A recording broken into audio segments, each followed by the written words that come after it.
السلام عليكم خوتي خواتاتي، كي دايرين؟ لاباس عليكم؟ نتمنى تكونوا بخير وعلى خير ويلقاكم هذا الفيديو في احسن الاحوال يا ربي وانتم كتشاهدوه. اليوم اخوتي بغيت نشارك معكم الطريقه ديالي في الشهده، تتجي زوينه بزاف ورائعه. كنتمنى تبقاو معايا حتى الاخر وتتبعوا الفيديو حتى النهايه ديالو باش كل شيء يعرف الطريقة والمكونات. قبل ما نبداو خوتي كنتمنى ما تبخلوش عليا باللايكات ديالكم والكومونتيرات زوينين ديالكم، واللي دار شي حاجه يلقاها في ميزان حسناته.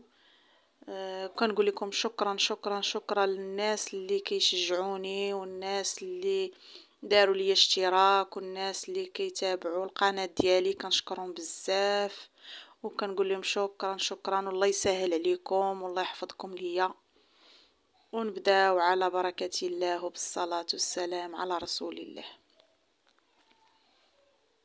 اولا خوتي خواتاتي غادي نبداو بواحد المعلقة كبيرة ديال الخميرة معجونة، 2 كيسان ديال الحليب قياس العنبة، يكونوا دافين شوية، غير شوية ما دافينش بزاف. وعندنا واحد نص كاس ديال العنبة ديال سنيدة، وعندنا واحد الفانيليا. كما تتشوفوا غادي نحركوا دوك المكونات تينسجموا مع بعضياتهم ونحطوهم اخوتي على جنب واحد تقريبا 5 ثواني ولا تي ديك الخميره دير المفعول ديالها. ومن بعد اخوتي كنزيدوا نص كاس ديال الماء ديال العنبه، وكنزيدوا نص كاس ديال الزيت،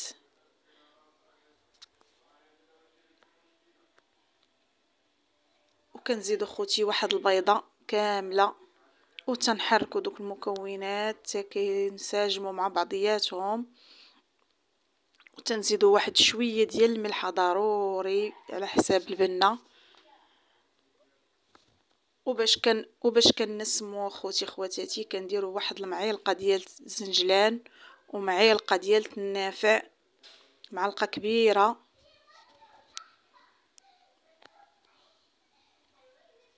من بعد اخوتي كنديروا خماره حمراء كنزيدوها على دوك المكونات.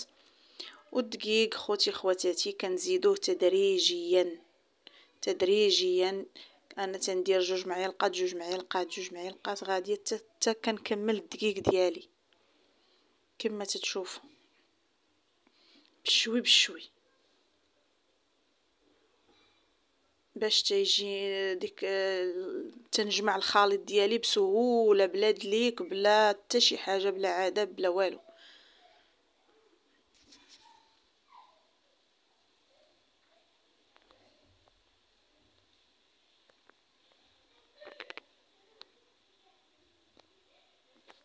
كما كتشوفوا البنات تدريجيا الدقيق دقه دقه،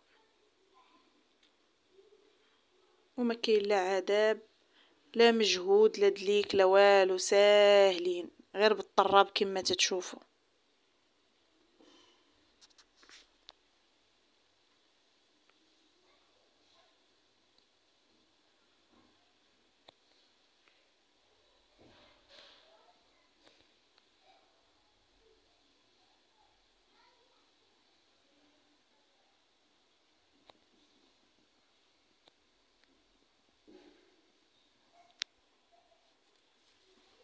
طريقه سهله خوتي، بقاو معايا حتى الاخر باش تعرفوا الطريقه ديال الطياب ديالهم والقياس ديال العجينه، القوام ديالها كيفاش خاصو يكون.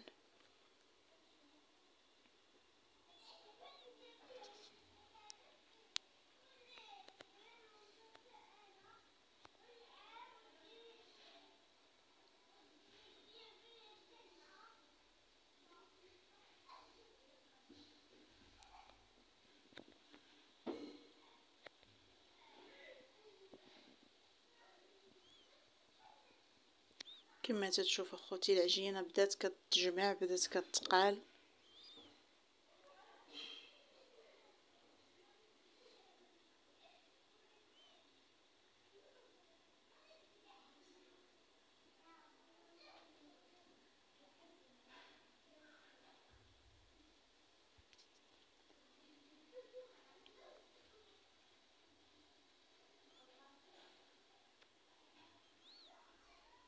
انا تنشرح لكم البنات داكشي باين، والشرح راه باين، والطريقه باينه ومبسطه، حتى شي حاجه ما صعيبه.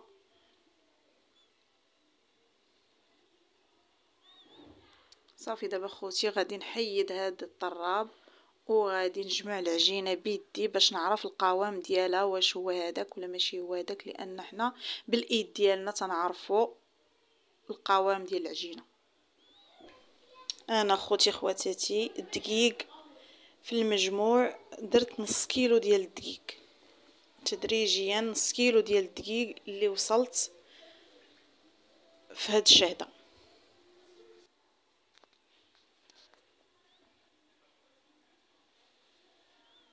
كما تتشوفوا خوتي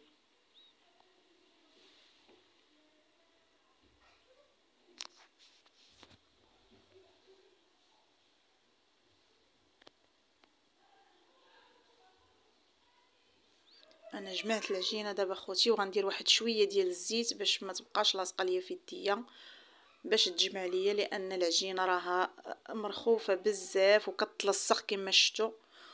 ولا شفتوا العجينه كتلصق عرفوا بان هذيك الشهده ديالنا راها غادي تنجح 100%، لانها غتجي خفيفه. كل ما كانت العجينه كتلصق كل ما العجينه راها مزيانه وراه غادي تجي النتيجه زوينه. من بعد اخوتي خواتاتي مني جمعناها غطيناها بالسلوفان وغطيناها بواحد الزيف وخليناها تتخمر. من بعد ما خمرات اخوتي وتضاعف الحجم ديالها هانتوما تتشوفوا غادي ندهن يدي بشويه ديال الزيت، لان العجينه راكم كما كتعرفوا كتلصق. باش غادي نحيدها من هذيك الزلافه وغنديرها في واحد الطبسيل باش غادي نقطعها ونديرها في الطاوه.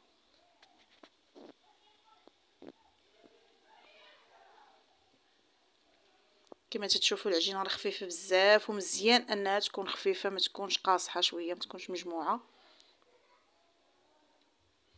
ودابا خوتي غادي نقطعها على شكل مسيمنات وغنقادها في الطاوه.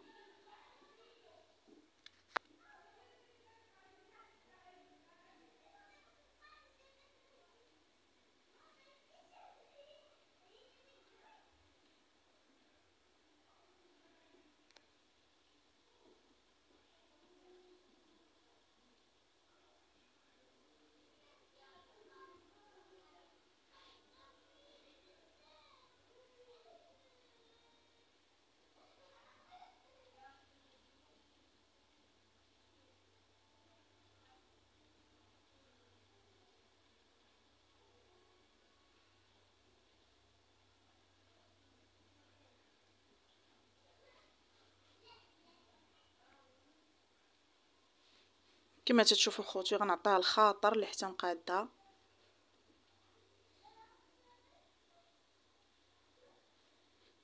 ومن بعد مني ساليت غادي نقرصها واحد شويه، غير شويه صافي بالريوس ديال الاصابع ديالي، غير بشويه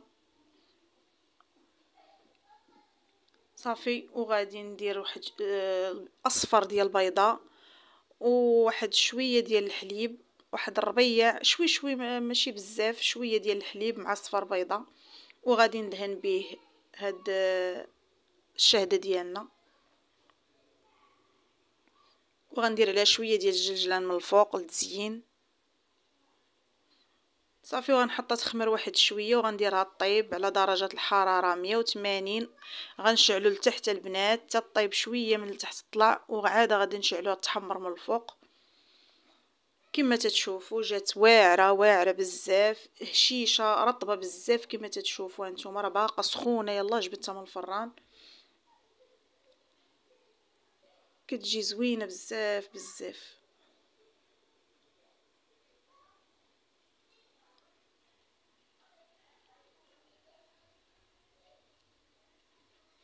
زوينه بزاف البنات، كنتمنى يعجبكم الفيديو.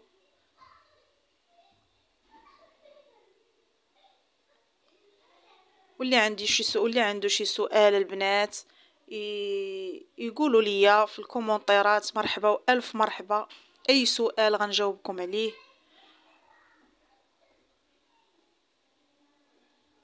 وراه هاد الطريقه وهاد الشهده راها واعره زوينه، يمكن لكم تعتمدوا عليها اخواتاتي، راه ما غاديش تندموا عليها، زوينه بزاف والطريقه سهله. وبالصحه والراحه، ونتلاقاو في فيديو اخر ان شاء الله.